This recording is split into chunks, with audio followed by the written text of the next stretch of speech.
First మనం భారతీయులం. ఈ దేశంలో పుట్టడం గర్వకారణం, మనకు భారతీయులుగా పుట్టడం గర్వకారణం. దానిలో హిందువుగా పుట్టడం పూర్వజన్మ సుకృతం. మనకు కులం కోసం పనిచేయడం తప్పలేదు, కానీ కులం కోసం మాత్రమే పనిచేయద్దు. నిజంగా సమాజంలో సభ్యులు కష్టాలు ఉన్నప్పుడు, ఏ కులమైనా కూడా సమాజంలో సభ్యులు కష్టాలు ఉన్నప్పుడు వాళ్ళని ఆదుకునే ప్రయత్నం చేసేటువంటి సంఘమే నిజమైన కుల సంఘం.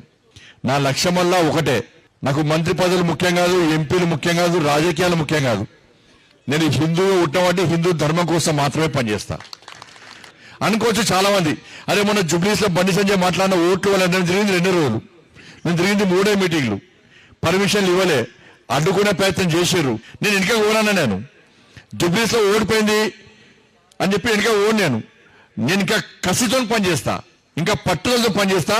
ఈ తెలంగాణ రాష్ట్రంలో ఇవాళ ఈ కాపు సంఘం యొక్క వేదికగా మాట్లాడుతున్నాను. నా లక్ష్యం ఒకటే, ఈ తెలంగాణ రాష్ట్రంలో 80% హిందువులను ఓటు బ్యాంక్గా మార్చడమే లక్ష్యం. ప్రతి రాజకీయ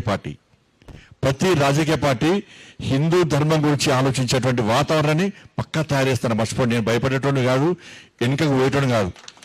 12% ఓట్ల కోసం రాజకీయ పార్టీలు అన్ని పోయి వాళ్ళకు జోక్తుందో, ఇవాళ తెలంగాణ రాష్ట్రంలో ప్రతి ఒక్క రాజకీయ పార్టీ హిందువుల కోసం మాత్రమే పనిచేసే విధంగా.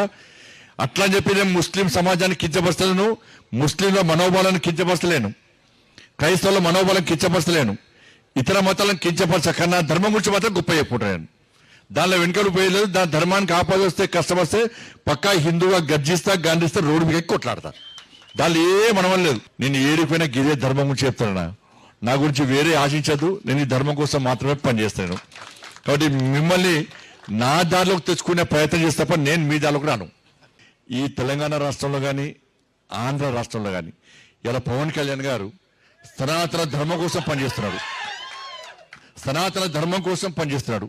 ఇలా సమాజం అంతా కూడా, ఆంధ్రలో హిందూ సమాజం అంతా కూడా పవన్ కళ్యాణ్ గారు చెప్పేటువంటి సనాతన ధర్మం గురించి చెప్పేటువంటి విషయాన్ని తూచా తప్పకుండా పాటించి, ఎవరైతే ఇతర మతాలకు కన్వర్ట్ అయిన హిందువులందరూ కూడా, ఎవరైతే ఆంధ్రలో హిందువులందరూ కూడా ఇతర మతాలకు కన్వర్ట్ అయ్యారో, మారినరో, వాళ్ళందరూ కూడా పునరాలోచించే పరిస్థితి ఆంధ్రలో వచ్చిందంటే దానికి ప్రధాన కారణం పవన్ కళ్యాణ్ గారు సనాతన ధర్మం గురించి మాట్లాడడం.